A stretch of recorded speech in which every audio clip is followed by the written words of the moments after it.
Welcome to the deep dive. We're really glad you're here. Yeah, absolutely. Thanks for tuning in. You're probably joining us today because you possess a very specific kind of curiosity. Right. You're the kind of person who wants to cut through the absolute deafening noise of our modern information overload. It is exhausting, isn't it? Oh, completely exhausting. We are all just swimming in this sea of data, opinions, hot takes, endless feeds. And it's hard to find anything real. Exactly. You are looking for the real aha moments, the insights that actually shift the ground beneath your feet and change how you view the world around you, rather than just adding to the daily mental clutter. Which is exactly what our mission is for this conversation today. Yes, it is. We are pulling from some truly foundational source material today. We're looking at excerpts from Carl Sagan's incredibly famous and, frankly, culturally vital book, The Demon-Haunted World. Science as a Candle in the Dark. Such an important piece of work. It really is. And the goal of our deep dive is to explore the incredibly fragile, almost precarious balance between human wonder and human fallibility. Because they really are constantly at odds. Right. We're going to unpack the underlying reasons why our brains are hardwired, literally, biologically evolved over millions of years, to see ghosts and aliens and demons in the shadows. And we'll look at how the candle of the scientific method is really our only reliable tool to navigate that immense dark. Okay, let's unpack this. Because we live in a society that is utterly, profoundly dependent on science and technology. In every single way. Think about it. Our agriculture, our medicine, our transportation, our global communications networks, it all runs on science. And yet... But nobody knows how it works. Exactly. If you were to stop the average person on the street, hardly anyone truly understands how any of it actually operates. That is a combustible mixture of ignorance and power just waiting to blow up in our faces. It really is a precarious situation. And if we connect this to the bigger picture, what we're really talking about here is a battle for the human mind. A battle that's been going on for a long time. Millennia. It is a struggle that hasn't just popped up in the age of the internet. Our discussion today is going to traverse a massive expanse of human experience to illustrate this. Where do we start? We are going to start with something as innocent and beautiful as a child's pure, unadulterated wonder at the 1939 World's Fair in New York. Oh, I love that story. And from there, we'll travel back to the tragically real, deeply disturbing witch burnings of medieval Europe.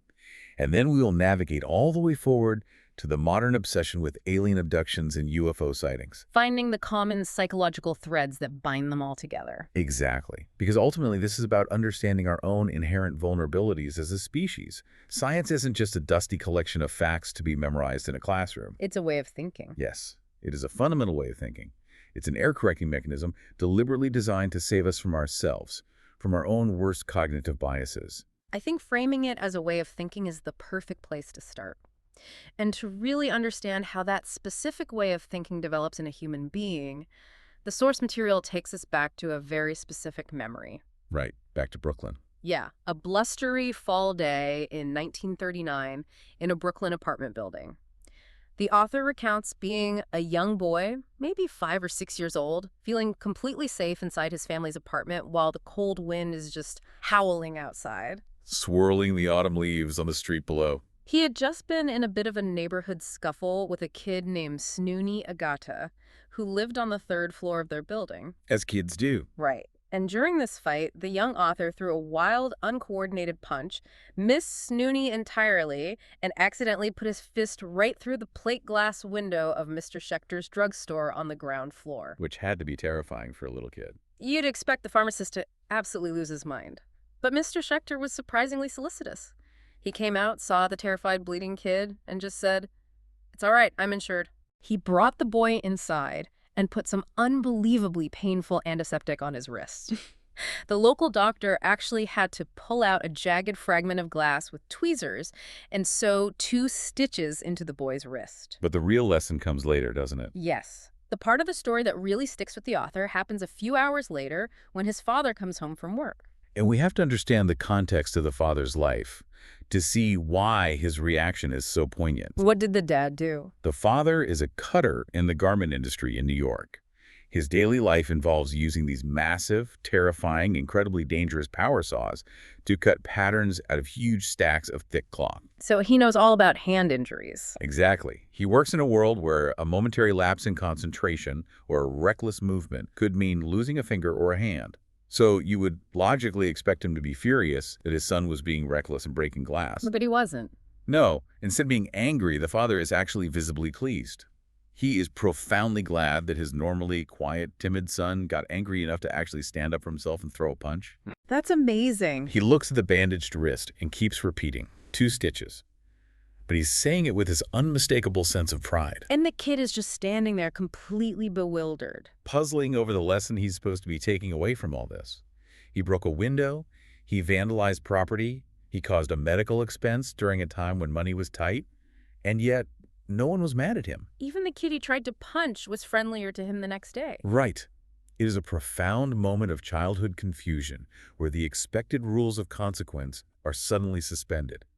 It forces the child to reevaluate how the world actually works. It's such a beautifully vivid memory of how confusing it is to learn the rules of society. But the source material points out that the true educational moments of that year didn't happen out on the Brooklyn streets. They happened right there inside the apartment. With his mother. Yes. Later that same evening, his mother is standing by the living room window. They had a view looking out across the choppy, dark waters of the Atlantic Ocean. She waves vaguely out toward the horizon and says, with a heavy tone, there are people fighting out there, killing each other. Referring to the outbreak of World War II in Europe. Exactly, it's 1939. But the young boy doesn't understand geopolitics. He takes her literally. He squints intently out the window into the darkness and replies confidently, I know, I can see them. He thinks he can actually see the war. Yeah. In his mind's eye, he imagines this thin, hazy strip of land right at the edge of the horizon, and on it, tiny figures dueling with swords, slashing at each other, just like the characters in the Flash Gordon comic books. But his mother shuts that down immediately. She doesn't play along at all. She responds skeptically, almost severely. She says, no, you can't. They're too far away. A harsh reality check. But this simple, mundane interaction raises an incredibly important question in the child's mind. How can you tell when someone is only imagining things? Right, because if the sword fighters aren't real. Then maybe the terrifying midnight monsters that wake him up in a cold sweat aren't real either. That motherly skepticism, delivered casually by the window, was a crucial foundational lesson in separating internal fantasy from external reality. It absolutely was. And what makes this upbringing so fascinating is how that skepticism was immediately paired with a lesson in pure abstract wonder from his father. The math lesson. Yes. On a Sunday, that very same year, the father sits down with the boy and patiently explains the mathematical concept of zero. Which is a huge concept for a kid. Huge. He doesn't just treat it as a number. He explains it as a placeholder, a concept that completely changes arithmetic. He talks about the wicked-sounding names of massive numbers like millions, billions, trillions. And then he tells him something that just blows his mind. He explains that there is no such thing as the biggest number. He points out, very logically, no matter how big a number you think of, you can always just add 1. And the boy just has to test it. He is suddenly seized by this intense, overwhelming childish compulsion. He has to write out all the integers from 1 to 1,000 in sequence. But they don't have paper lying around. Right. It's a working-class family in 1939. So the father goes into his closet and brings out a thick stack of those stiff gray cardboards that the laundry uses to keep his dress shirts crisp. I love that image. The boy sits down on the floor and starts writing eagerly. But writing out hundreds of numbers takes a long time for a child. He's only in the low hundreds, his hand cramping, when his mother announces that it is time for his bath. Oh no. Devastating for a kid on a mission. He is absolutely disconsolate. He is practically in tears because he feels his burning need to get to 1,000. So what does the dad do? The father steps in and makes a deal. He promises that if the boy cheerfully submits to the bath without throwing a tantrum, he will personally continue the numerical sequence for him while he's in the tub. That is so sweet. When the boy finally gets out of the bath and dries off, he rushes back to find his father approaching the 900s. The boy takes the pencil back and is able to proudly reach 1,000 just a little past his bedtime. The sheer magnitude of large numbers left a lifelong impression on him. It did. And all of this, the skepticism, the math, the breaking of the window, it all culminated in a visit to the New York World's Fair in 1939. For a kid from Brooklyn, this must have been like stepping onto another planet. Pure magic. The fair was designed to provide a spark of pure, unadulterated wonder. The exhibits offered a vision of a flawless, utopian future made possible entirely by science and high technology. Everything was sleek, clean, aerodynamically streamlined. They even buried a time capsule meant to be opened by people thousands of years in the far future. But for the author, the most bewildering parts were the interactive exhibits. He describes standing in front of an exhibit that commanded see sound. See sound. He watched as a demonstrator struck a tuning fork with a little rubber hammer, and instantly, a beautiful, perfect sine wave marched across the glowing green screen of an oscilloscope. Incredible. Then he moved to another poster that exhorted, "Hear light." A demonstrator shone a standard flashlight onto a photocell, and it produced a loud, crackling noise like static on a Motorola radio set. To a child, this is practically witchcraft. Exactly. How could a tone become a picture? How could a beam of light become a noise? This was the absolute essence of wonder. And what is so striking about this whole period of his life is that his parents, who were completely uneducated in formal science and were living just one step out of poverty, managed to give him the greatest intellectual gift possible. They simultaneously introduced him to both wonder and skepticism. Yes. And we really need to pause on that for a second, because that combination is everything. Wonder and skepticism are the two uneasily cohabiting modes of thought that form the very foundation of the scientific method. They have to exist together. If you only have wonder, you believe everything. You become completely gullible, blown about by every charlatan or comforting fantasy that comes along. You have no filter. But if you only have skepticism, You become a rigid cynic. You close yourself off to new ideas, to the sheer breathtaking scale of the universe, and you lose the drive to discover anything new because you assume it's all nonsense anyway. science requires you to hold both of these opposing forces in your mind at the same time. Exactly. You have to be wildly imaginative and open to the most bizarre, counterintuitive possibilities.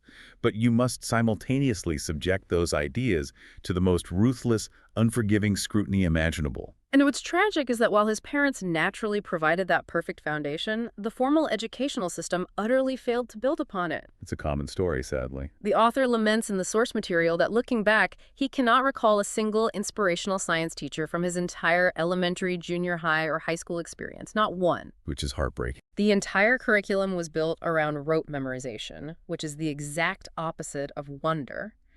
They were forced to memorize the periodic table of elements without ever being told why it was shaped that way. Or that the elements were forged in the hearts of dying stars. Right. They had to learn about levers and inclined planes as abstract, boring concepts.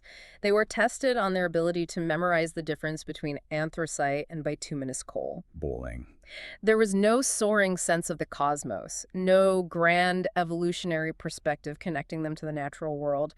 The sheer joy of discovery was completely systematically stripped away. It was just about getting the right answer. In the high school science labs, there was simply a predetermined answer you were supposed to get at the end of the experiment, and if you didn't get it, you lost points. You were penalized for unexpected results. Which is ironically where most real scientific breakthroughs actually happen. Exactly. They taught long division like a mindless cookbook recipe. And when it came to extracting square roots, the teachers presented it reverentially, almost like a sacred text handed down directly from Mount Sinai. The message from the school system was clear: just regurgitate the facts, and never mind if you don't actually understand the underlying mechanics of what you're doing. It's a devastating critique. And sadly, it's still highly relevant today. It wasn't until the author reached college, specifically when he enrolled at the University of Chicago, that the paradigm finally shifted for him. That's where he met the mentors. Yes. Mm. There, he finally encountered mentors who didn't just memorize science, but who fundamentally understood it and possessed the rare gift of being able to explain it. The academic environment there during that post-war period was extraordinary. He found himself in a physics department that was practically orbiting around Enrico Fermi, one of the architects of the nuclear age. He learned mathematical elegance from Subramanian Chandrasekhar. He debated chemistry with Harold Urey. And he learned planetary astronomy from Gerard Kuiper. Kuiper is fascinating here. I want to focus on Kuiper for a moment because the lesson he taught the author seems like a superpower in the modern world. It really is. Kuiper taught him the invaluable, pragmatic skill of the back-of-the-envelope calculation. How does that work? Here is how it works. If a possible explanation to a complex problem occurs to you, You don't immediately spend years building a multi-million-dollar experiment. Right. First, you pull out an old envelope from your pocket, you scribble down some rough approximate equations based on the fundamental laws of physics, you plug in some highly estimated numerical values, and you just see if your answer even comes within a few orders of magnitude of explaining the problem. Just a quick sanity check. Exactly. If the math says your idea is off by a factor of a million, you don't cling to it because it feels good. You throw the envelope in the trash and you go look for a different explanation. It is a ruthless, efficient way to cut through nonsense. Like a hot knife through butter. Furthermore, the University of Chicago had a general education program that presented science not as some isolated, hyper-specialized technical trade, but as an integral, beautiful part of the gorgeous tapestry of human knowledge. Taught alongside Plato and Shakespeare. Exactly. It was part of the human heritage. And crucially, at that specific time and place, the professors were actually valued and rewarded for their ability to teach, not just for the volume of research grants they brought in. That distinction between rote memorization and true understanding really hits home when the author details a specific, deeply impactful encounter he had much later in his life. The driver. Yes. He was an established scientist at this point, flying into a city for a conference. The organizer sent a driver to pick him up at the airport terminal. Right. The author walks out of baggage claim and sees a man waiting there, holding up a piece of scrap cardboard with his name written on it in magic marker. As they get to the car, the driver looks at him and asks, "Isn't it confusing to have the exact same name as that famous scientist guy?" A completely genuine question. Completely. The author pauses, realizes the driver isn't making a joke, and gently replies, "Well, I actually am that scientist guy."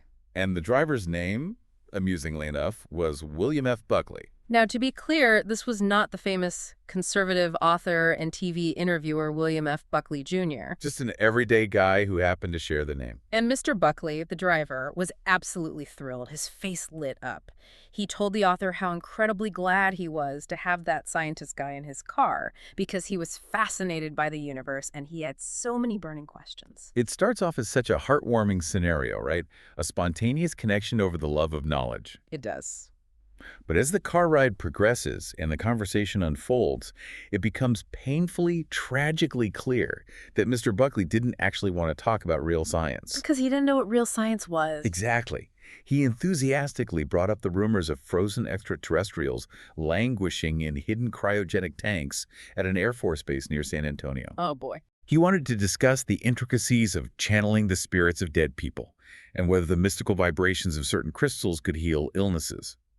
He wanted to talk about Nostradamus, astrology, the Shroud of Turin. Atlantis. He brought up the legendary sunken continents of Atlantis and Lemuria, excitedly sharing incredibly vivid details he'd heard about underwater expeditions setting out to find tumbled marble columns, visited by deep-sea, luminescent fish and giant kraken. He was overflowing with wonder. He was. And with every single topic he brought up, the author had to gently disappoint him. He kept having to say, actually, the evidence for that is really crummy. Or there's a much simpler psychological explanation for that. And to constantly burst his bubble. He had to explain that despite the fun stories, there is not a single trace of oceanographic or geophysical support for Atlantis. Plate tectonics simply doesn't allow for massive continents to sink into the ocean on a human timescale. You can vividly picture the atmosphere in that car. They're driving along the highway in the rain. The windshield wipers are rhythmically thwacking back and forth. And with every mile, Mr. Buckley is getting glummer and glummer. It's palpable. The tragedy of this encounter is just so palpable, and the author feels it acutely. He realizes in that moment that he wasn't just performing a public service by dismissing errant doctrines. He was actively dismantling a precious, vibrant facet of this man's inner life. Because Buckley wasn't stupid. Not at all. He had a massive natural appetite for the wonders of the universe. He was highly intelligent, articulate, deeply curious. But the tragedy was that he had heard virtually nothing of modern science. The greatest discoveries of the 20th century had completely bypassed him. He didn't know about the incredible reality of the molecular building blocks of life forming out there in the freezing irradiated gas between the stars. He hadn't heard the haunting story of the footprints of our early hominid ancestors, preserved in 4 million-year-old volcanic ash in Laetoli. He didn't know about tectonic forces raising the Himalayas inch by inch, or how tiny viruses subvert our cells. When the author mentioned DNA, Buckley only recognized it as 3 capital letters that were frequently linked together in news reports, but he had no idea it was the blueprint of all life on Earth. Our educational system, and even more so our mass media, had completely and utterly failed this bright, curious man. And that failure is not an accident, it's a systemic outcome. The author uses this encounter to illustrate a phenomenon that is basically Gresham's law applied to popular culture. Wait, Gresham's law. We'll pause you there because I know that term from economics. Right. It's the monetary principle that bad money drives out good money. Like, if a government mints coins out of cheap metal alongside silver coins, people will hoard the valuable silver and only spend the cheap stuff so the cheap stuff takes over the economy. How exactly does that apply to science and media? It's a brilliant analogy. In the media ecosystem, bad science drives out good science. Because actual rigorous popularizations of science are sparse and often require the audience to sit with ambiguity and complex math, they leave massive ecological niches in the culture completely empty. And pseudoscience promptly rushes in to fill that void. Exactly. Pseudoscience is infinitely easier to contrive and produce because it completely avoids all those distracting, difficult confrontations with reality. The standards of evidence in a tabloid or a sensational video are infinitely more relaxed than in a peer-reviewed journal. If a bright, curious person like Mr. Buckley relies entirely on television, movies, and mass-market paperbacks to be informed about a topic like Atlantis, the mathematical odds are completely stacked against him. He is hundreds of times more likely to come upon a sensational fable treated completely uncritically than he is to find a sober geological assessment. Mr. Buckley wasn't foolish. He was systematically misled and bamboozled because of his own natural naivete and desire for wonder. And the terrifying part is that this isn't some isolated anecdotal incident. The source material points out that surveys consistently suggest that some 95% of Americans are scientifically illiterate. 95%. That is a staggering, almost unbelievable number. To put that into historical context, the author notes that 95% is the exact same percentage of African Americans, almost all of them enslaved, who were illiterate just before the Civil War, when brutal, severe penalties were enforced against anyone caught teaching a slave to read. We have achieved a similar level of illiteracy regarding the very forces that run our world, but we've done it to ourselves voluntarily. And it's true, people have been complaining about educational decay since the dawn of writing. There is literally a short essay from Sumer, written 4,000 years ago, carved into clay, lamenting that the youth of today are disastrously more ignorant than the previous generation. Plato complained about it too. Yes. You can find the grumpy, aging Plato writing in Book 7 of the Laws some 2,400 years ago, sounding exactly like a modern pundit. What did he say? He warned about the dangers of a populace where citizens cannot distinguish odd from even numbers, or who are totally unacquainted with the basic astronomical revolution of the sun and moon. He said he was absolutely amazed at the ignorance of the Greeks, stating quite harshly that they appeared more like pigs than men. Wow. But the stakes of scientific illiteracy today are vastly, exponentially higher than they were in ancient Greece. Right, Plato was worried about philosophy and civic virtue.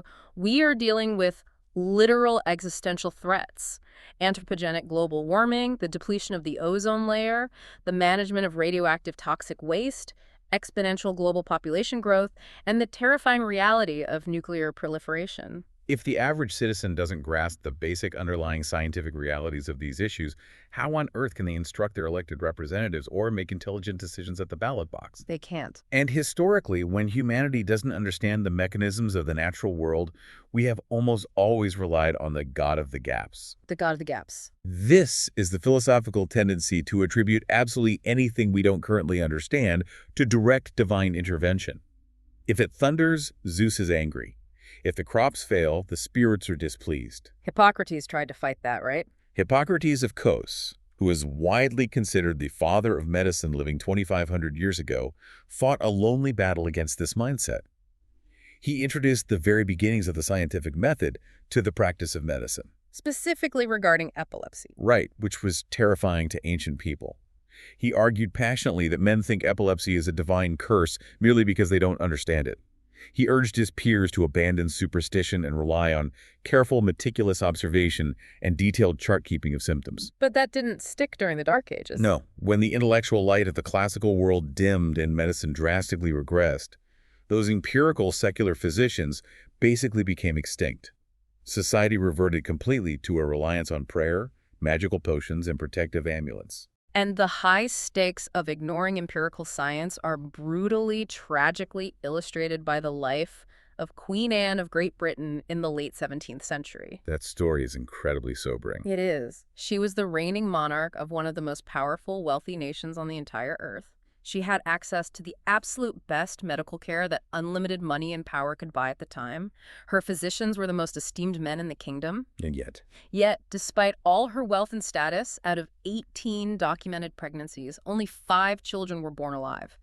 Of those 5, only one single child survived infancy. And even that child, the Duke of Gloucester, died before reaching adulthood. a staggering tragedy. The point Sagan makes is that before the advent of modern science, specifically before the discovery of the germ theory of disease, the invention of antibiotics, and the implementation of basic sanitation and hygiene, even the absolute wealthiest, most powerful humans on the planet lacked the basic gift of life. We take it for granted now. But empirical science has increased human life expectancy from an average of about 20 to 30 years during hunter-gatherer times to approaching 80 years in the developed world today.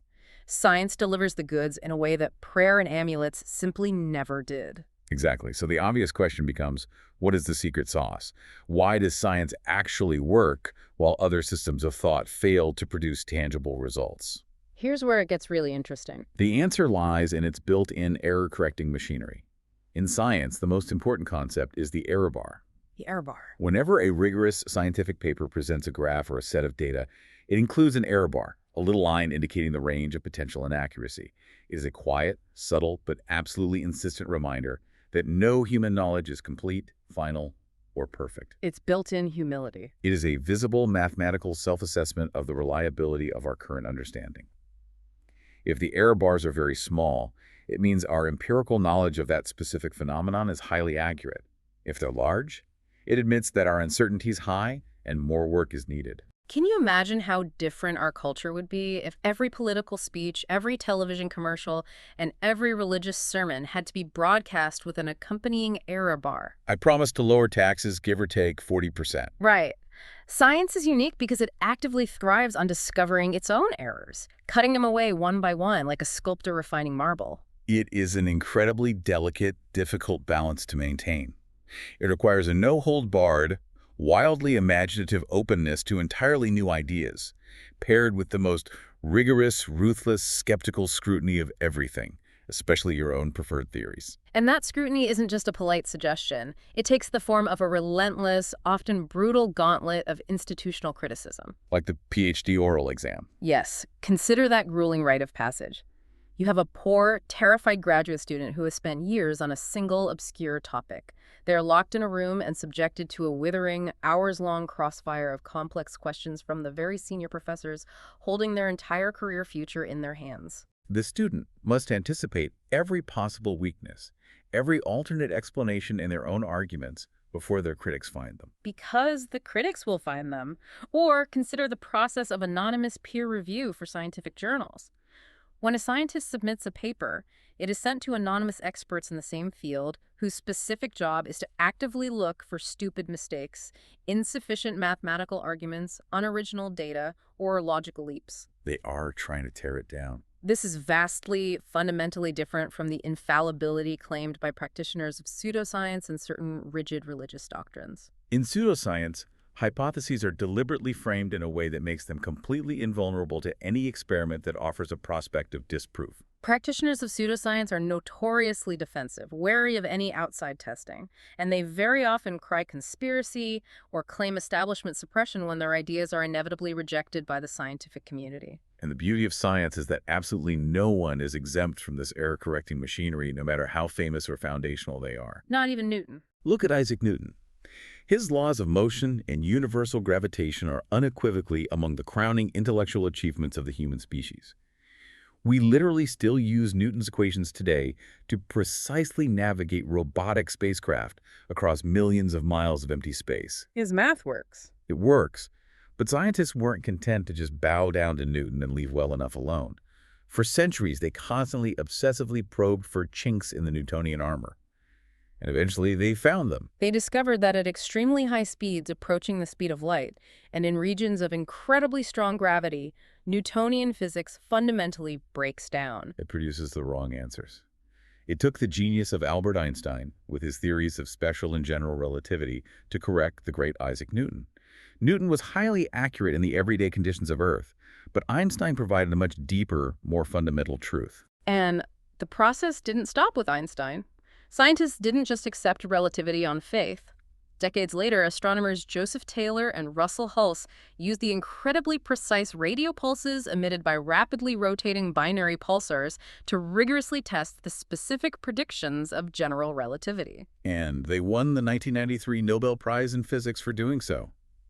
Science is constantly, actively trying to strain its own theories to the breaking point to see if they hold up. It's perfectly summarized by an anecdote about the physicist Robert W. Wood. The toast. Yes, he was at a dinner giving a famous toast comparing the disciplines of physics and metaphysics. He noted that when a physicist has an idea, he reads the literature, goes into the laboratory, devises a painstaking experiment, and if that experiment shows his brilliant idea is actually worthless, the physicist discards it, cleans up the lab, and moves on to the next idea. The core difference, Wood concluded, is not that practitioners of physics are somehow inherently smarter than metaphysicists. The difference is simply that the metaphysicist has no laboratory in which to test his ideas. That lack of a laboratory, that lack of a rigorous external mechanism for testing reality leaves us incredibly vulnerable because when we don't have a laboratory, we are forced to rely entirely on our brains. And our brains are notoriously unreliable narrators. They're biologically wired to deceive us in very specific ways, which brings us to the fascinating realm of evolutionary biology and pattern recognition. Humans, as primates, are an intensely gregarious, social species. For us, parental care isn't just a nice thing to have. It is absolutely biologically essential for our survival. A human infant is completely helpless for years. So when a parent looks down and smiles at a child, and that child smiles back, a crucial life-saving chemical and emotional bond is forged. Because of this, as soon as a human infant can focus its eyes, it begins to recognize faces. This skill isn't learned. No, it is literally hardwired into the neural architecture of our brains. If we go back 1,000,000 years on the African savanna, those infants who were born with a mutation that made them unable to recognize a face smiled back less at their mothers. Because they smiled less, they were less likely to win the deep affection and protective hearts of their parents. And in a brutal prehistoric world, those less loved infants were therefore less likely to prosper, survive to adulthood, and pass on their genes. Through the brutal filter of natural selection, our pattern recognition machinery has become incredibly, almost aggressively efficient at extracting faces from a random clutter of visual detail. It's so efficient, in fact, that it overcompensates. We routinely, consistently see faces where absolutely none exist. And the most famous, globally recognized example of that overactive facial recognition is the man in the moon. When we walk outside at night and look up at a full moon with the naked eye, we see a chaotic mix of irregular bright and dark markings. But almost irresistibly, without us even trying, our visual cortex connects those random patches to form a face. Now, world folklore is full of different cultural interpretations of those markings. Some cultures see a rabbit pounding mochi, some see a woman weaving at a loom, others see a four-eyed jaguar. But the human face, the man in the moon, is by far the most common global interpretation. But if we engage our skepticism and ask what we are actually looking at, the reality is far more violent and alien. The bright, highly reflective features on the moon are the ancient, heavily cratered highlands, dating back roughly 4.5 billion years to the formation of the solar system. And the dark features. The dark features, which our brains conveniently use to form the eyes and mouth of the face, are somewhat younger. They are massive, flat plains of basaltic lava called maria, which is Latin for seas, even though the moon is completely bone dry. For example, the dark patch that forms the right eye of the man in the moon is actually Marimbrium. So the man in the moon is literally a geological, planetary scale record of ancient cosmic violence. It is a visual history of massive asteroid and comet impacts that occurred billions of years ago, long before life even arose on Earth. Yet it is a characteristic, almost endearing conceit of our species that we look up at a record of random cosmic destruction and immediately project a comforting human face onto it. That phenomenon of seeing meaningful, familiar patterns in completely random stimuli actually has a scientific name. Pareidolia. Pareidolia. And it isn't just limited to the moon, it happens in everyday life constantly. We look at massive, chaotic geological formations and immediately name them after body parts. There was the famous Old Man of the Mountain in New Hampshire, a rock formation that looked exactly like a rugged profile until it collapsed a few years ago. There is Sphinx Rock in England, or the Devil's Head in North Carolina. These aren't monuments carved by ancient civilizations. They are just the random, statistically inevitable products of wind erosion, water runoff, and rock collapse. We see faces in the clouds all the time. In late medieval Spain, intense religious visions of the Virgin Mary were frequently confirmed by crowds of people pointing up and claiming to see saints in the shapes of passing cumulonimbus clouds. And there are incredibly humorous modern examples of pareidolia, too. A few decades ago, there was a celebrated news story about an eggplant that reportedly bore a striking, uncanny resemblance to the profile of President Richard Nixon. People came from all over to look at it. What are we supposed to deduce from this? Was there some sort of covert Republican meddling in the genetics of local agriculture? No, of course not. It's just that there are so many millions of eggplants grown in the world every year. Basic probability dictates that eventually, randomly, the bumps and curves of one of them will align to look like a famous face. The exact same probabilistic logic applies to tortillas bearing the burn marks of the face of Jesus, or a freshly cut chestnut shoot showing a tiny, smiling cartoon face. And pareidolia operates on a scale much larger than eggplants, too. Even highly trained scientists aren't immune to it. Like the stick man. Exactly. When astronomers began mapping the massive three-dimensional distribution of galaxies out to a distance of a few 100 million light-years from Earth, they plotted the data points and found themselves outlining a crude, incredibly massive human form. They even officially nicknamed it the stick man. Now, they knew there wasn't an actual cosmic giant made of galaxies. It is just that galaxies tend to form on the surface of adjacent, enormous soap bubble-like voids of empty space. Where those cosmic bubbles intersect, they create lines and clusters of galaxies, which occasionally gives a completely random illusion of bilateral symmetry. But our primate brains look at a map of billions of stars and immediately say, hey, a stick man. And it's important to note that there's a massive evolutionary advantage to this pattern recognition that extends way beyond just recognizing our parents. Think about the arms race of the insect world. A walking stick insect. The walking stick is spectacularly, perfectly disguised as a small twig. It didn't decide to look like a twig.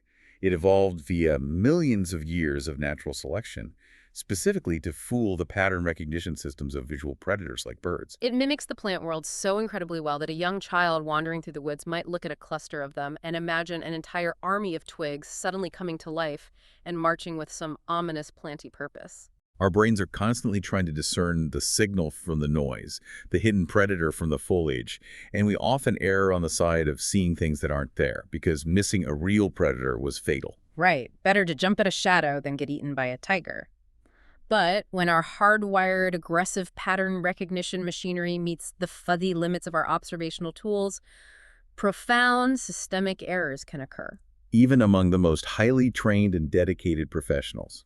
A perfect historical example of this is the saga of the Martian canals. In the late 19th century, specifically starting around 1877, an incredibly wealthy and dedicated American astronomer named Percival Lowell built a massive observatory in Arizona. Night after night, he stared through his telescope at the blurry, wavering image of Mars, and he claimed to have discovered an extensive planetary network of single and double straight lines completely crisscrossing the Martian surface. He meticulously mapped them and described them with such uncanny geometrical regularity that he logically deduced they simply could not be natural formations. He concluded they had to be of intelligent origin.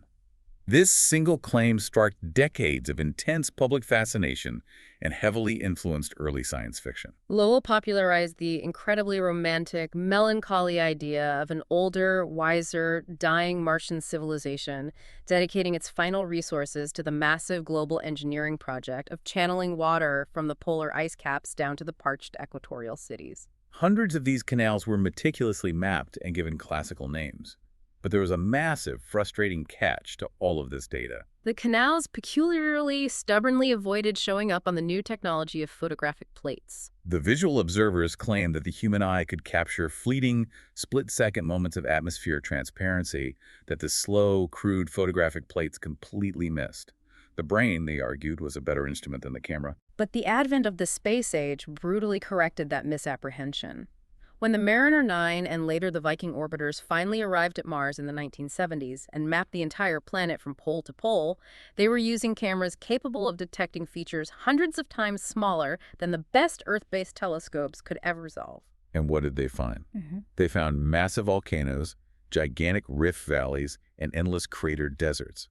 But they found absolutely no trace of Lowell's canals. Not a single straight line. The canals were a complete, total optical illusion. They were a malfunction of the human hand-eye brain combination, operating at the very ragged limit of visual resolution, desperately trying to connect random dark splotches on the surface while peering through Earth's turbulent, boiling atmosphere. However, irony of ironies, the very same Viking orbiters in 1976 that finally killed the canal myth ended up giving humanity a brand new planetary illusion to obsess over. The face on Mars. Oh, the face on Mars. This is iconic. In a northern Martian region called Cydonia, one of the Viking orbiters returned an image that, at first glance, was absolutely staggering. It showed a massive, great stone face, about a kilometer across, staring blankly, unblinkingly, straight up at the sky. It looks remarkably, chillingly human, almost like an ancient Egyptian pharaoh's death mask. The supermarket tabloids absolutely lost their collective minds. I remember seeing those papers at the checkout aisles. One weekly world news headline blared in massive font about a 50,000-year-old civilization in ruined temples on the Red Planet. Entire cottage industries sprang up around this one grainy photo. People took the digital data, ran it through primitive enhancement software, and claimed to find not just a single face, but an entire ruined city nearby. They claimed to see the geometric outlines of massive fortifications, roads, and five-sided ziggurats. Some even published complex mathematical papers claiming the entire complex had a specific, intentional astronomical orientation pointing to certain stars 500,000 years ago. It became a modern mythology almost overnight. And this raises a crucial methodological question. How do we critically evaluate such an astonishing, world-changing claim? First, we must look at the statistical context, just like Sagan did.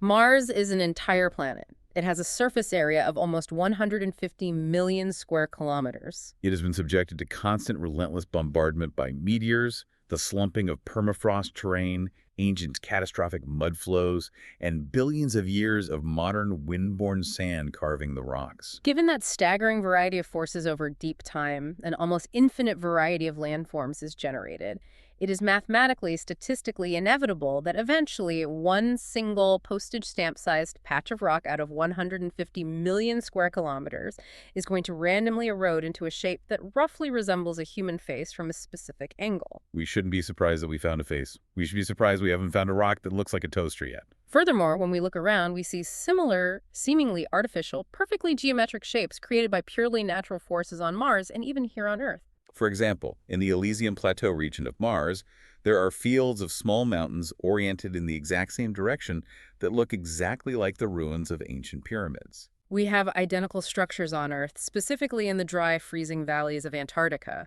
which scientists call Dreckenscher. These are formed purely by wind erosion. When you have incredibly strong winds blowing predominantly in one single direction over ages, it acts like sandpaper, sculpting irregular, chaotic rock hummocks into perfectly symmetrical, smooth-sided pyramids. Order is naturally generated out of chaos by simple, mindless physical processes. Sagan puts this into perspective brilliantly by reminding us of the sheer scale of the planet. And when you really closely scrutinize that original 1976 image of the face on Mars with the original data, the grand illusion completely starts to break down. The thing that really sells the illusion to our primate brains is a strategically placed nostril on the right side of the nose. Gives the face depth and realism. But if you look at the raw, uncompressed digital data telemetry received by the Deep Space Network, that perfectly placed nostril is actually a completely black dot caused by a split-second loss of data in the radio transmission from Mars to Earth. It's literally a missing pixel, a radio dropout caused by static that our brains interpret as a nostril. Furthermore, in that 1976 image, the sun is low on the horizon, casting half of the face in deep, pitch-black shadow, which allows our imaginations to fill in the missing symmetrical half. Years later, when newer, vastly superior spacecraft like the Mars Global Surveyor flew over the exact same spot in Cydonia under different, higher lighting conditions, they took ultra-high-resolution photos. And when you severely enhance the contrast to peer into those shadows, you find something rather boring and unface-like hiding there. It's just a heavily eroded mesa, a natural hill slumping under its own weight, scarred by wind. Our brains were just desperately trying to fill in the gaps of a grainy, shadowed photo to make it human. And that desperate, almost pathetic desire to find intelligent, meaningful patterns where none exist brings us directly to the great crop circle epidemic of the late 20th century. This is one of the most fascinating sociological phenomena of the modern era. Beginning in the mid-1970s, predominantly in the south of the United Kingdom, farmers began waking up to find simple, massive circles flattened into their fields of wheat, oats, barley, and rapeseed. Stalks weren't broken, they were just bent over perfectly flat. At first, they were just single circles, but by the late 1980s and early 90s, these formations had rapidly evolved into immensely complex, mathematically precise pictograms. You had massive circles, precisely tangent to other circles, connected by perfectly straight axes with insectoid appendages, some reaching the size of multiple football fields. The public and media reaction was absolutely staggering. People vehemently insisted it was physically impossible for human beings to create these hoaxes in the dark without leaving massive footprints or breaking the stalks. Entire subcultures of self-proclaimed experts emerged. They called themselves cerealogists, people who dedicated their lives to studying these flattened crops. They formed competing, rival organizations, held international conferences, and published journals. They confidently deduced that the circles were caused by the hovering landing gear of UFOs, or alien landing pods, or that extraterrestrials were trying to communicate a warning to humanity in an advanced geometrical language. New Age dowsers walked the fields with rods and confidently authenticated their alien origin. Some researchers claimed to use instruments to detect lingering radiation or orgone energy trapped in the soil. The hysteria reached such a pitch that the British House of Lords actually debated the phenomenon and called in the former principal scientific advisor to the Ministry of Defense for official consultation. When aliens didn't fit the narrative, local Satanists were blamed. The global media had an absolute field day, treating it as one of the great unsolved mysteries of our time. I remember the specials on TV with the eerie synthesizer music playing over aerial shots of the fields. It was everywhere. And the punchline to this massive global government-level hysteria, it was just two guys. Two regular working-class English guys in their 60s named Doug Bauer and Dave Chorley. They literally dreamed the entire global phenomenon up over a few pints of stout at the Percy Hobbs pub in rural Southampton one night. They were chatting, and they thought it would be a brilliant, cheeky way to spoof the local UFO enthusiasts who are always looking up at the sky. They decided to give them something to look at on the ground. The technology they used to confound the experts of the world was hilariously simple. At first, they just used the heavy 4-foot steel bar that Doug used as a locking security device on the door of his picture framing shop to tamp down the wheat. Later, as the designs got bigger, they upgraded to simple wooden planks with ropes attached to either end.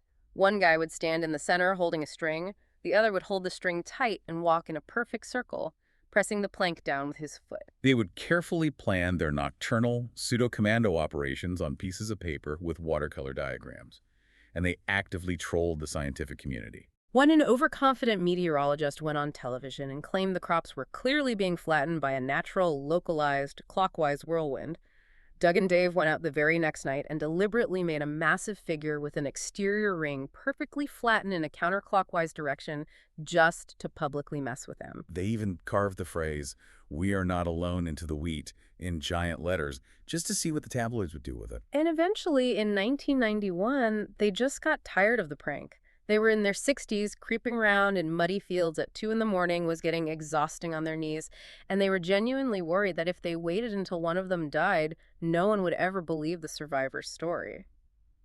So they called a tabloid and confessed. They went out into a field in broad daylight with cameras rolling and showed reporters exactly, step by step, how they used their wooden planks to make the most elaborate, mathematically complex insectoid patterns in under an hour. The creation of the hoax is funny, but the reaction to their confession is perhaps the most culturally telling part of the entire saga. The mainstream media paid brief attention to the confession, treating it as a funny gotcha moment. But the dedicated seriologists, the people whose entire identities were wrapped up in the mystery, largely ignored the confession entirely. They aggressively pushed back. They urged the media to go easy on the debunking, arguing quite explicitly that exposing the hoax was cruel because it deprived everyday people of the profound pleasure of imagining wondrous, magical happenings in a boring modern world. They claimed Doug and Dave were government agents paid to discredit the truth, or that while Doug and Dave maybe made a few circles, the really complex ones were still alien. Despite the definitive, documented, filmed proof of human origin, the crop circle myth persisted and even thrived. As the journalist Jim Schnabel noted in his brilliant expose of the subculture, the truth is, simple demons sell, hoaxers are boring. The public, or at least a highly vocal, significant portion of it, craves the miraculous so deeply and feels such a profound sense of spiritual emptiness that they are completely willing to consciously jettison the rigorous standards of evidence required to actually know if something is true. They prefer the comforting fiction over the mundane reality. And that craving for the miraculous doesn't just stop at flattened wheat in the English countryside. When you combine that deep, unmet craving with the profound anxiety and isolation of the modern age, you get something much darker and much more personal. Which brings us to the modern obsession with the alien abduction paradigm. This isn't just seeing lights in the sky. This is a deeply invasive, terrifying personal narrative. To understand it, we have to outline exactly what the standard modern abduction narrative looks like, because it is remarkably, almost suspiciously consistent across thousands of reports. It almost always starts the same way. An individual wakes up in the middle of the night, utterly paralyzed in their own bed. They can't move a muscle, but they are fully conscious. They sense a profound looming presence in the room with them. Then several small gray beings appear. They're usually described as less than 4 feet tall, with huge pear-shaped bald heads and enormous black, expressionless wraparound eyes. They wear simple tunics and boots. The beings silently lift the paralyzed person out of bed, and, somehow completely defying all known laws of physics, they float the victor right through the solid wall or glass window of the bedroom and beam them up into a waiting, metallic, saucer-shaped spacecraft. Inside the sterile environment of the ship, a larger authoritative being, acting very much like a clinical physician, takes over. The abductee is then subjected to terrifying, highly invasive medical probes, which almost universally focus specifically on their sexual and reproductive organs. Sperm samples are forcefully taken from men. Ova or even small hybrid fetuses are surgically removed from women. In some accounts, they are forced to engage in sexual acts. Later in the ordeal, they're often taken to an incubation room and shown hybrid babies, part human and part alien, floating in tanks. Finally, the aliens give the terrified abductee a stern, telepathic warning about human misbehavior. Usually a lecture about destroying the ozone layer, the dangers of nuclear weapons, or the AIDS pandemic, and then they casually ooze the person back through the walls and tuck them into their beds. The person usually consciously forgets the entire terrifying event, only realizing something is wrong because they have a lingering sense of missing time or a weird physical scar until they are put under hypnosis by a therapist, at which point the entire narrative comes rushing out in vivid detail. And the sheer scale of the belief in this phenomenon is breathtaking. It's not just a fringe internet forum thing. Back in the 1990s, the proponents of this abduction paradigm actually raised money and commissioned a legitimate polling organization, the Roper Organization, to conduct a poll of nearly 6,000 American adults to figure out how widespread this was. The poll results were shocking. They found that 18% of Americans reported having woken up at least once paralyzed with a strange presence in the room. 13% reported having episodes of missing time where they couldn't account for an hour or two. And 10% claimed to have felt a sensation of flying through the air without mechanical assistance. Now, from these separate, isolated data points, the UFO researchers who commissioned the poll made a massive, unjustified logical leap. They deduced that if you had a combination of these symptoms, it meant you were abducted. They concluded that roughly 2% of all Americans have been abducted by aliens. If you extrapolate that 2% figure globally across the human population, that implies there are over 100 million alien abductees currently walking the Earth worldwide. If 100 million people have been abducted over the last few decades, that would mean an alien abduction is happening, on average, every few seconds, every single day in every country on Earth. The sky would be absolutely choked with flying saucers operating like a massive intergalactic FedEx fleet. Wait, let me get this straight. You're saying the pollsters didn't just ask the direct question. They didn't ask, have you ever been abducted by extraterrestrials? They just asked, have you ever felt paralyzed falling asleep? And if you said yes, they secretly tallied you as a UFO abductee without your knowledge. Exactly. The methodology was fundamentally, almost hilariously flawed. They simply assumed that if you had experienced sleep paralysis or a dreamlike feeling of flying, which are incredibly common, thoroughly documented mundane psychological and physiological phenomena, you must be a victim of alien abduction. They essentially diagnosed the population with a sci-fi scenario based on common sleep disorders. And when you step back and start applying basic back-of-the-envelope logic to the abduction narrative itself, the entire premise falls completely apart. Let's think about this from a biological perspective. If these extraterrestrials are vastly advanced interstellar beings, capable of bending space-time, engineering faster-than-light travel, and phasing biological matter through solid brick walls, why are they so incredibly, bafflingly terrible at basic biology? Why do they need to physically travel light years to perform macro-level, repetitive, clumsy sexual encounters with millions of random, sleeping citizens? We humans, with our current relatively primitive technology right now, can clone cells and sequence genomes in a lab. If aliens wanted human genetics, why wouldn't they just quietly steal a few discarded skin cells or a strand of hair from a single person, read the full genetic code, and manufacture whatever genetic variations or hybrid embryos they want in an automated lab? Furthermore, why would they want our DNA anyway? We share 99.6% of our active genes with chimpanzees. We share a huge amount of DNA with a banana. We are deeply biologically tied to the specific evolutionary history of Earth. A human-alien breeding program makes absolute zero biological sense. You'd have better luck trying to breed a human with a petunia. And looking at their behavior, if their primary goal is to warn us about environmental degradation or nuclear war, why are they secretly telepathically whispering it to a random accountant in Ohio in the middle of the night? Why not just park the saucer over the lawn of the United Nations, hack the global broadcast network, and give us a clear, scientifically backed PowerPoint presentation on how to fix the ozone layer? The behavior of these supposed super geniuses is absurdly inefficient. It is entirely absurd when viewed as a physical reality, but it makes perfect sense when viewed as a cultural mythology. To understand why the mythology looks the way it does, we have to trace the origins of the flying saucer concept itself, which is heavily, inextricably tied to the anxiety and paranoia of the early Cold War era. The phrase flying saucer actually traces back to an incredibly famous historic misquote. On June 24, 1947, a civilian pilot and businessman named Kenneth Arnold was flying a small plane near Mount Rainier in Washington state. He reported seeing a train of 9 bright, fast-moving objects in the distance. He described them as fluttering and banking erratically, like a tail of a kite or like boats on rough water. Crucially, when he was interviewed by the press later and tried to describe their specific movement, he said they flew like a saucer would if you skipped it across the surface of a pond. He was describing their physics, their skipping motion. He emphatically did not say the objects themselves were shaped like saucers. He actually described them as being shaped somewhat like boomerangs or crescents. But the newspaper reporters misunderstood the analogy and misquoted him, and the snappy term flying saucer was blasted across front pages nationwide. It became a household word literally overnight. And suddenly, within days, people all over the country were reporting seeing perfectly round, disc-shaped craft everywhere. They were unconsciously molding their visual sightings to fit the media's erroneous narrative rather than Arnold's actual original description. That is fascinating. The media creates the shape, and then the public starts seeing it. And right on the heels of that initial media frenzy came the inevitable frauds looking to make a buck. In 1950, a columnist for Variety magazine named Frank Spelly wrote a wildly sensational best-selling book called Behind the Flying Saucers.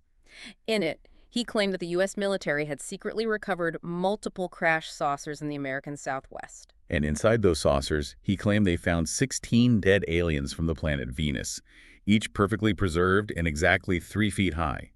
He claimed the military was engaging in a massive, coordinated cover-up. The public ate it up. But who was the source for Scully's incredible story? It turned out to be 2 career con men, a man named Silas Mutin and his partner, a Mr. Gemauer. To prove their incredible claims to skeptics, these con men actually produced a physical artifact, a strange metal gear they swore was salvaged from the hyper-advanced machinery of a crashed UFO. But their con fell apart when a skeptical investigator managed to switch out the alien gear with a fake one using sleight of hand during a meeting, and then sent the alien artifact away for rigorous metallurgical analysis. The lab results came back. The hyper-advanced alien metal was just cheap, commercially available kitchen pot aluminum.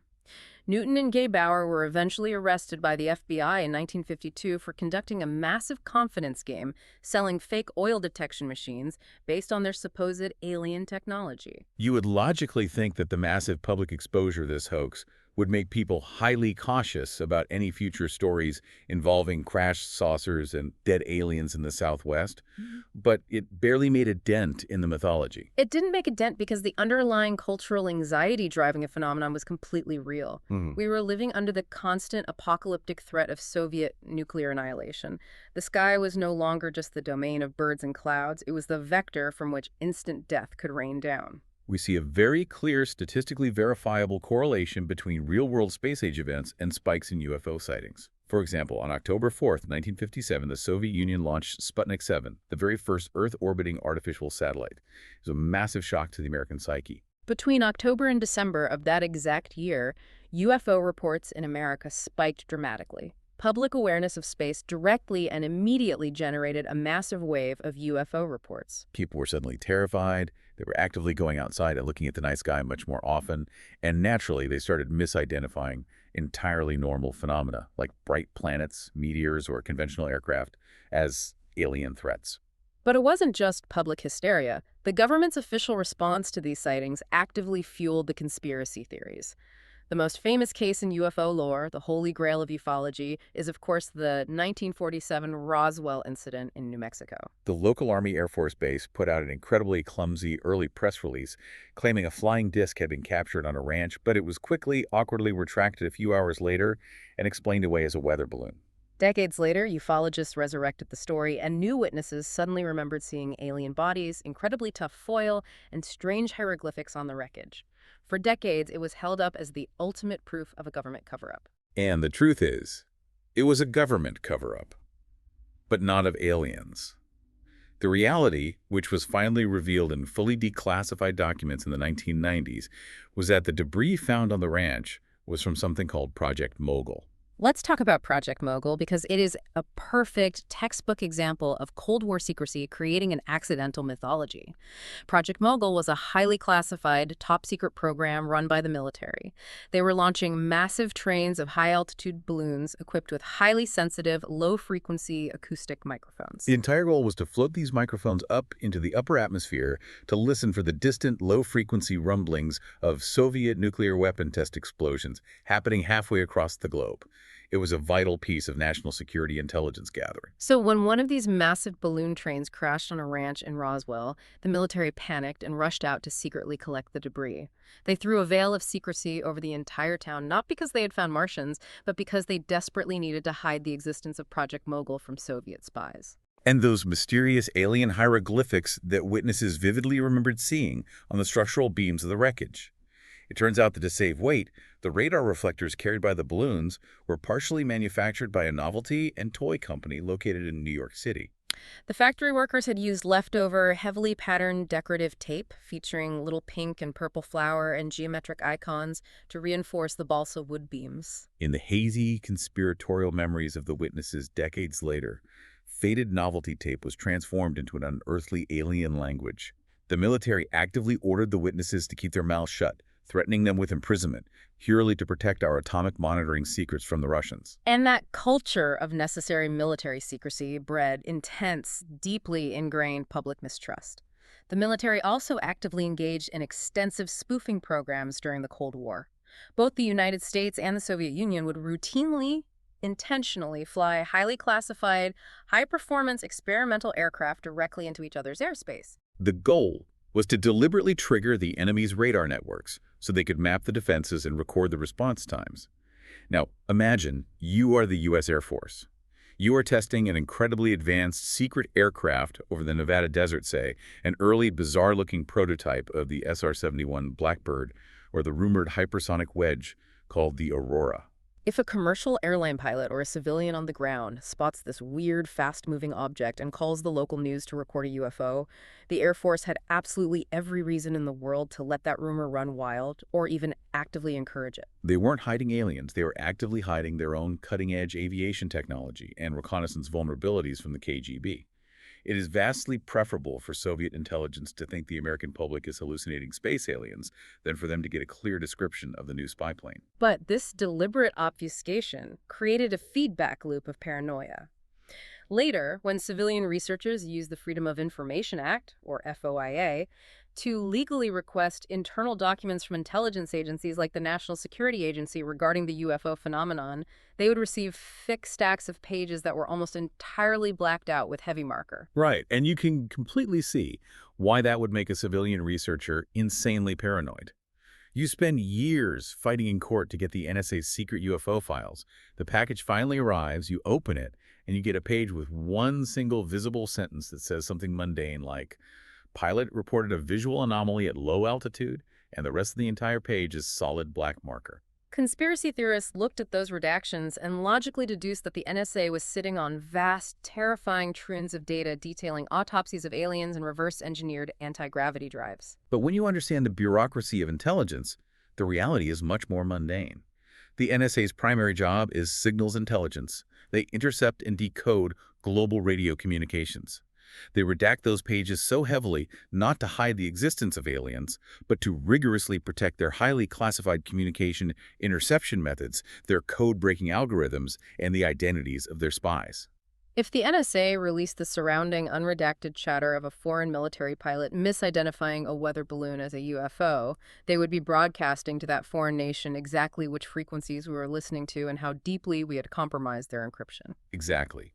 But this toxic environment of legitimate government secrecy, combined with public suspicion, provides incredibly fertile ground for elaborate, sophisticated hoaxes designed to exploit that exact paranoia. The most prominent and influential example of this in ufology is the saga of the MJ-12 documents. In 1984, a mysterious, unmarked roll of 35mm film was quietly dropped into the mail slot of a film producer who was known to be heavily involved in UFO research. When the film was developed, it contained photographs of what appeared to be an incredibly sensitive, highly classified executive briefing document from 1947. The document purportedly showed President Harry Truman formally establishing a completely black-budget, secret committee of 12 elite scientists and military officials dubbed Majestic 12 to manage the crisis of the crashed saucers and to oversee the study of the recovered alien bodies. When released, the document sent shockwaves through the UFO community. It perfectly exactly validated every single one of their deepest beliefs. But there was a massive problem. It entirely lacked any verifiable provenance. It just magically appeared in a mail slot. It couldn't be traced to any official archive or named leaker.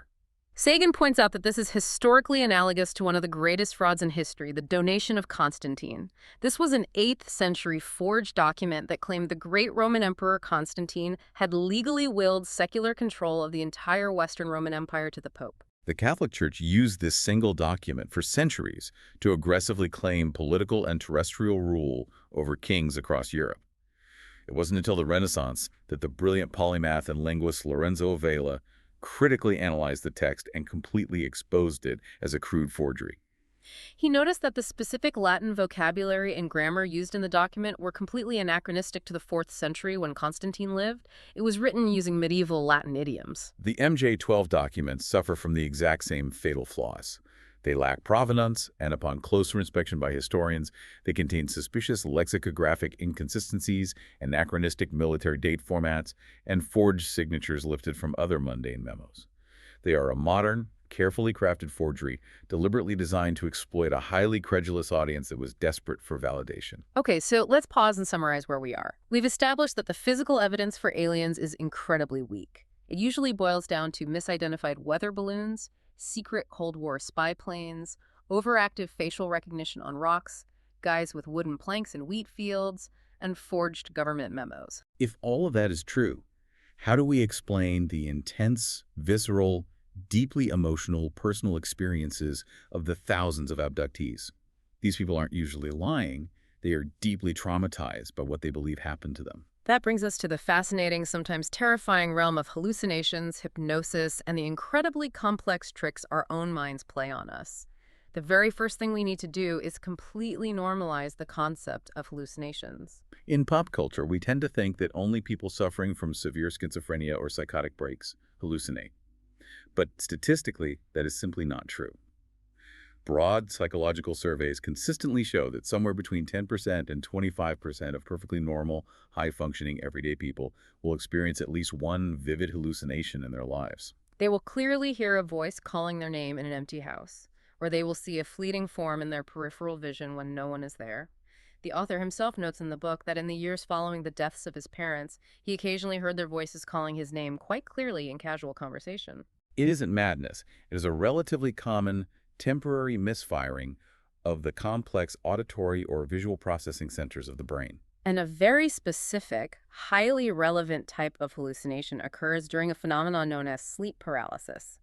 This is a thoroughly documented, completely natural physiological syndrome that happens in the hypnagogic state, that weird, fuzzy twilight state between being fully awake and falling asleep, or right as you are waking up. During normal REM sleep, your brain floods your body with chemicals that actively paralyze your major muscle groups. This is a safety mechanism to prevent you from physically acting out your dreams and accidentally jumping out a window. But sometimes there's a glitch in the system. The conscious, aware mind wakes up, but the chemical paralysis is still fully active. You are trapped in your own body. This experience is almost universally accompanied by a terrifying, primal feeling of a heavy, crushing weight pressing down on your chest, severe shortness of breath, and highly vivid, nightmarish visual and auditory hallucinations of menacing presences lurking in the room with you. Evolutionarily speaking, biologists theorize there is actually a distinct survival benefit to this industrial-strength terror. Imagine a toddler in a prehistoric, Paleolithic world, living in a cave or on the savannah, constantly stalked by nocturnal predators like leopards. A deep, irrational, paralyzing fear of monsters in the dark kept that toddler frozen in place, quiet, and close to the safety of their mother's side at night. Those fearless children who weren't afraid of the dark, who happily wandered off into the brush when they woke up, tended to get eaten and did not leave descendants. We are the descendants of the terrified children. We are biologically primed by millions of years of evolution to conjure terrifying monsters in the dark when we are paralyzed and vulnerable. And that deep biological priming, that vulnerability, can be dangerously manipulated and exploited by poorly administered hypnotherapy. To understand how the abduction narrative was built, we have to look at the famous Betty and Barney Hill case from 1961, which is universally recognized as the genesis of the entire modern abduction mythology. Betty and Barney were driving through the remote White Mountains of New Hampshire late at night. They saw a weird moving light in the sky. They got scared. They got home much later than expected. And Betty almost immediately started having terrifying, vivid nightmares about being taken aboard a UFO by short, humanoid creatures. Years later, seeking relief from anxiety, they both underwent separate sessions of regressive hypnosis with a well-meaning psychiatrist named Dr. Benjamin Simon. Under hypnosis, they both recounted a highly detailed, harrowing abduction scenario. For decades, this was touted as the ultimate proof, because how could they both invent the same story? But here's the massive, undeniable smoking gun. Barney's detailed, terrified description of the aliens under hypnosis, specifically his drawing of their enormous black, wraparound eyes tapering down to the sides of their heads, emerged during a hypnosis session that took place just 12 days after an episode of the science fiction TV show The Outer Limits aired nationally. And that specific episode featured an alien with that exact, specific, unique facial design. Barney's unconscious mind had absorbed a terrifying image from broadcast television and woven it perfectly into his hypnotic narrative. This specific case perfectly illustrates the profound, deeply unsettling mechanics of false memory. The cognitive psychologist Elizabeth Loftus has spent her career conducting extensive, groundbreaking experiments demonstrating exactly how easily human memory can be completely contaminated and rewritten. In one of her classic studies, she had subjects watch a short film of a two-car accident at an intersection. Later, when the subjects were questioned about what they saw, the interviewer would subtly, casually introduce false information. For example, the interviewer might ask, "How fast was the red car going when it drove past the stop sign?" The trick is, there was absolutely no stop sign in the film. It was a yield sign. But a significant portion of the subjects, when questioned again weeks later, would vividly, adamantly, and confidently remember seeing a bright red stop sign. They would swear to it in a court of law. Memory is not a pristine, unalterable video recording securely stored on a hard drive in your brain. It is an active storytelling process undergoing constant dynamic revision every time you recall it. We unconsciously stitch stray memory fragments, suggestions, and desires onto a fabric of our own devising. We see this phenomenon happening even in the highest, most scrutinized offices in the world. President Ronald Reagan, who was known as a masterful storyteller, used to vividly, emotionally recount a story to visitors in the Oval Office about his own personal role as an army photographer liberating the horrific Nazi concentration camps in Europe during World War II. He described the horror he saw, the bodies, the faces of the survivors. It was an epic, deeply inspirational story of confronting absolute evil. The only problem, it was entirely historically impossible. Ronald Reagan spent the entire duration of World War II stationed in Hollywood, making training films for the military. He never left the country. He was vividly, genuinely recalling dramatic scenes from a war movie he had seen years earlier, likely a film called A Wing and a Prayer, or raw newsreel footage he watched in a theater. Over the decades, his brain had slowly, seamlessly filed those powerful emotional images away, not as a movie he watched, but as a deeply held personal memory. He wasn't deliberately lying. He believed his own brain. Now, think about the implications of that. If the President of the United States, surrounded by aides and historians, can completely fabricate a deeply emotional, detailed memory of an event that never happened purely out of a movie scene, imagine what happens in the quiet, highly suggestive environment of a hypnotherapist's office. It's a terrifying thought, and it explains so much. When a highly suggestible, anxious patient is put under hypnosis to recover lost time, a practice which, by the way, the American Medical Association explicitly warns can make memories significantly less reliable. Not more, they are incredibly vulnerable to subtle cueing. A therapist who already deeply believes in the reality of alien abductions might ask leading questions. Instead of asking what happened next, they might ask, did you see any beings in the room? Were they small? Did they take you somewhere? They subtly, often completely unconsciously, guide the patient down a specific narrative path. The patient, who is in a vulnerable state, eager to please the authoritative therapist and desperately trying to make sense of the genuine trauma of a sleep paralysis episode, takes these subtle cues. Their brain then frantically searches for imagery to fill in the gaps, pulling fragments of pop culture imagery from sci-fi movies, comic books, and supermarket tabloids, and sews them all together into a cohesive, terrifying, entirely false story. The raw terror they feel during the hypnosis is completely real. The physical sensations of the original sleep paralysis were real, but the specific narrative framework they construct to explain those feelings, the gray aliens, the spaceships, the medical probes, is a culturally induced confabulation. So if we take a step back, what does this all mean? If these entities paralyzing people in their beds aren't hyper-advanced space aliens crossing the galaxy to steal our DNA, what are they? This leads us to the grand historical synthesis of our deep dive: demons of old and aliens of today. When you look back through the long, dark sweep of human history, you see a continuous, unbroken lineage of these unseen powers of the air interacting with humanity. The names change, but the encounters remain the same. In ancient Greece, the great philosopher Socrates casually described his own philosophical inspiration as the work of a benign personal demon that would whisper advice to him. But as the centuries rolled on, and by the time the early Christian church gained institutional power, theologians like St. Augustine had systematically demonized all of these unseen entities. Augustine wrote extensively about them, describing them no longer as benign muses, but as malevolent aerial animals who lived in the sky, completely invisible to the naked eye, who were eternally eager to inflict harm, disease, and deception upon humanity. They became the localized source of all daily misfortune and evil. And this intense theological belief in the literal reality of malevolent aerial demons culminated in one of the darkest, most terrifying eras of human history, driven by a book called the Malleus Maleficarum, or The Hammer of Witches, which was published in 1487. In conjunction with this book, Pope Innocent VIII issued a papal bull that officially, legally legitimized the mass torture and brutal execution of women who were accused of practicing witchcraft, specifically the crime of copulating with specialized demons known as incubi and succubi. Just reporting what the historical analysis in the source suggests here. The Inquisition used this horrific manual as a guidebook as they swept across Europe, leaving a trail of ash in their wake. To understand the sheer scale of the horror, we can look at the 1598 Würzburg burnings in Germany, which provide a harrowing microcosm of the hysteria. In a single year, in that one city, the Inquisition tribunals systematically burned hundreds of people alive at the stake. They burned the steward of the local senate. They burned the town tailor's supposedly fat wife. They burned a brilliant young student simply because he knew too many foreign languages. They burned a blind girl, and they even burned children as young as 9 years old. They were all burned alive to satisfy the raging religious paranoia of the time. But there was also a deeply cynical economic engine driving this slaughter. These trials functioned as massive expense account scams. The inquisitors, the judges, the torturers, and the executioners were all paid out of the confiscated estates and properties of the condemned.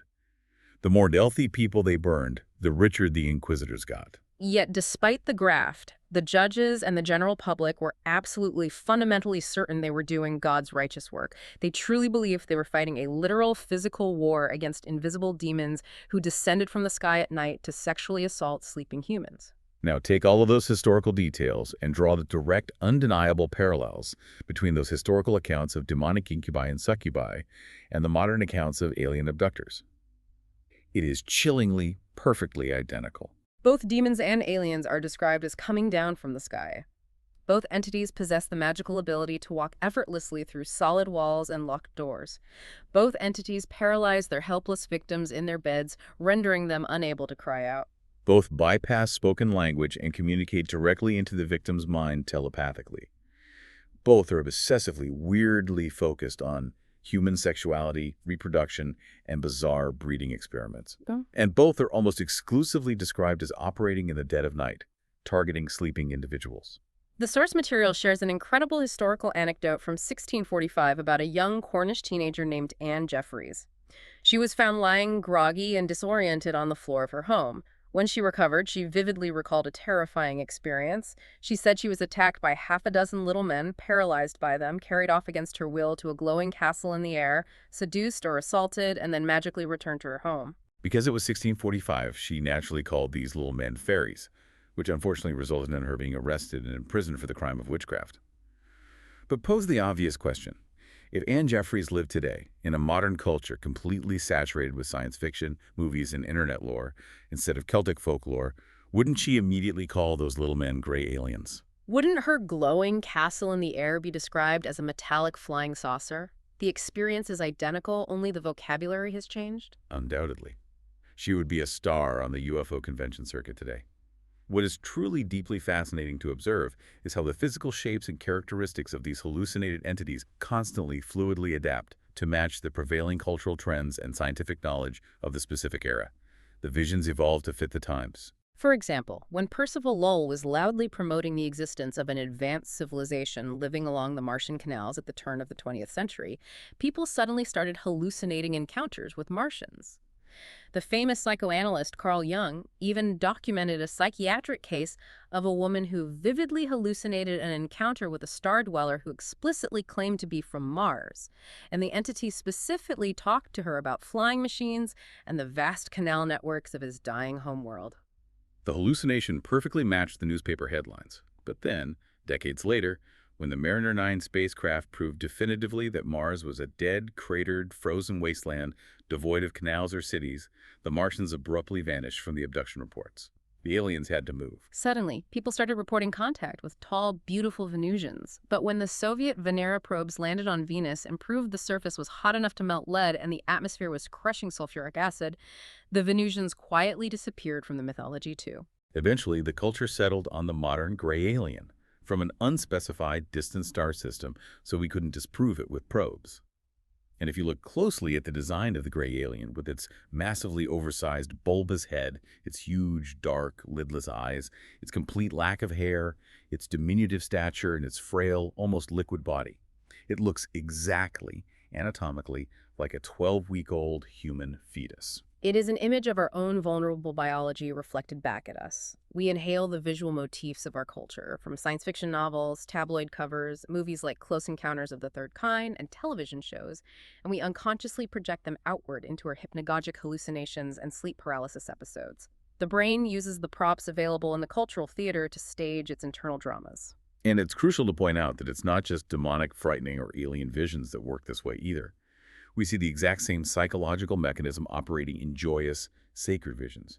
Contrast the terrifying demonic encounters of the Inquisition with the ecstatic apparitions of the Virgin Mary reported in late medieval Spain and other Catholic regions. Women, shepherds, and young children in rural, impoverished areas would frequently report encountering a blindingly glowing, beautiful figure floating above the ground who revealed herself as the Virgin Mary.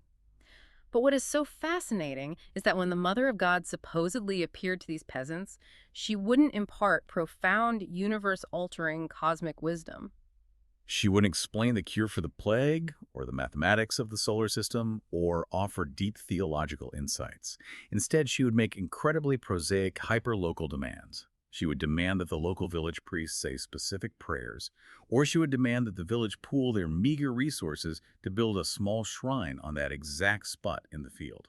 And the psychological function of these visions becomes clear when you look at the aftermath.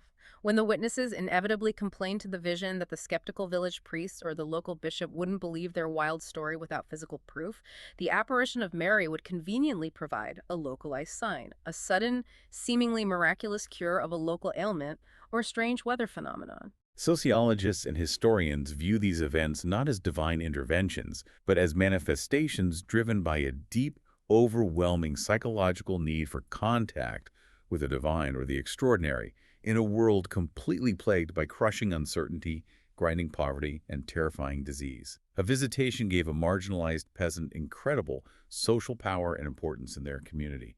Whether the internal vision is framed by the brain as a sacred glowing saint, a terrifying malevolent demon, a mischievous woodland fairy, or a sterile clinical extraterrestrial scientist, the underlying biological human machinery generating the experience is exactly the same. Our brains are desperately seeking to externalize and make sense of intense internal psychological and physiological states like sleep paralysis, trauma, or profound religious yearning, and they do so by utilizing whatever cultural vocabulary and imagery is currently available to them in that specific century. Okay, let's pull all of this together because we have gone on an incredible sprawling journey today. From the windswept streets of Brooklyn in 1939, to the dark skies over Roswell, to the terrifying bedrooms of abductees and the burning stakes of medieval Europe. We have seen clearly that our brains are beautiful, wildly complex, awe-inspiring biological machines. But they're also machines that have flaws. They sometimes misfire. They're evolutionarily hardwired to overinterpret data, to see faces in the shadows of craters, to deeply crave comforting patterns where there's only random chaos, and to conjure terrifying monsters in the dark to keep us safe. The ultimate takeaway from Sagan's work is that science isn't just a dusty body of knowledge locked away in a textbook or a laboratory. It is a vital, active, daily way of thinking. It is an essential cognitive defense mechanism against our own inherent biological vulnerabilities and against those who constantly wish to exploit our natural credulity. Whether they were cynical advertisers, sensationalist tabloid publishers, guys with wooden planks looking for a laugh, or charlatans selling healing crystals and implanting false memories. Utilizing skepticism isn't about being a grumpy, joyless cynic who ruins the fun. It is a daily, necessary practice, much like using basic caution when buying a used car. You wouldn't hand over your entire life savings to a slick salesman for a car without popping the hood, checking the engine, and looking at the vehicle history report. In the exact same way, you shouldn't hand over your fundamental belief system, your worldview, or your peace of mind to a sensational story without demanding rigorous, independently verifiable evidence. That is the perfect analogy.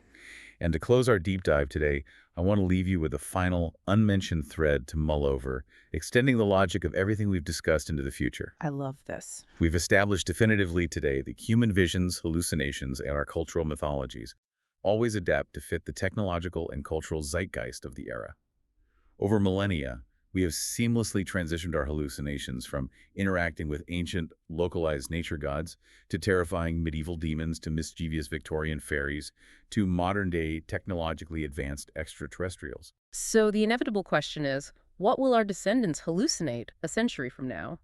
As we plunge deeper into a rapidly approaching era of hyper-advanced artificial intelligence, pervasive neural computer interfaces, and completely indistinguishable, fully immersive virtual reality, what form will the terror take? Will the demons or aliens of the 22nd century be digital phantoms? Will they be rogue, ethereal AI algorithms or sentient viruses that people swear they have physically interacted with in the twilight of sleep paralysis? Will people claim their neural implants were hacked by beings from the dark web? The human mind will always seek the marvelous, the transcendent, and the terrifying. It is an inescapable, hardwired part of our biology. It is entirely up to us to remain vigilant, to keep the fragile candle of science burning brightly, to constantly illuminate the dark corners of our own minds, and to bravely see what is actually there, rather than what we wish or fear to be there. That is a fascinating thought to end on. Thank you so much for joining us on this deep dive today. We hope we've given you some tools to navigate the noise. Stay curious, keep asking the hard questions, hold on to your sense of wonder, but always, always demand the evidence.